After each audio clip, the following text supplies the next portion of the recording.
ఇక్కడ ఒక్కోసారి కొన్ని సమ్స్ లో స్పీడ్ ని కిలోమీటర్స్ పర్ అవర్ లో ఇచ్చి మీటర్స్ పర్ సెకండ్ లో కన్వర్ట్ చేయాలంటారు. అది ఎలాగో చూద్దాం. ఒక కార్ 72 కిలోమీటర్ స్పీడ్ లో ట్రావెల్ అయితే దాన్ని మీటర్స్ పర్ సెకండ్ లో ఎలా రాయాలో చూద్దాం. ఇక్కడ 1 కిలోమీటర్ అంటే 1000 మీటర్స్ అనే కదా.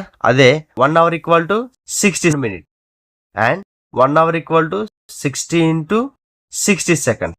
ఈ 2 16s ని మల్టిపుల్ చేస్తే 3600 సెకండ్స్.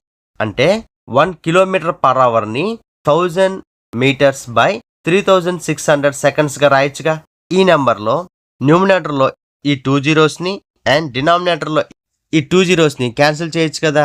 ఇప్పుడు 10/36 మీటర్స్ పర్ సెకండ్ అవుతుంది. న్యూమినేటర్ లో సెకండ్ టేబుల్ లో 5 టైమ్స్ క్యాన్సిల్ అయితే 36 సెకండ్ టేబుల్ లో 18 టైమ్స్ క్యాన్సిల్ అవుతుంది. అంటే 1 కిలోమీటర్ పర్ అవర్ ని 5/18 మీటర్స్ పర్ సెకండ్స్ గా రాయొచ్చు. సో ఇప్పుడు 72 కిలోమీటర్స్ పర్ అవర్ ని 72 ఇంటూ కిలోమీటర్ పర్ అవర్ అంటే మనకి ఎంత వచ్చింది? 5/18 కదా. అంటే ఈ కిలోమీటర్ పర్ అవర్ బదులు 5/18 మీటర్స్ పర్ సెకండ్ రాస్తే 72 ఇంటూ 5/18 మీటర్స్ పర్ సెకండ్ అవుతుంది. ఇప్పుడు 72 18 టేబుల్ లో ఎన్నిసార్లు క్యాన్సిల్ అవుతుంది?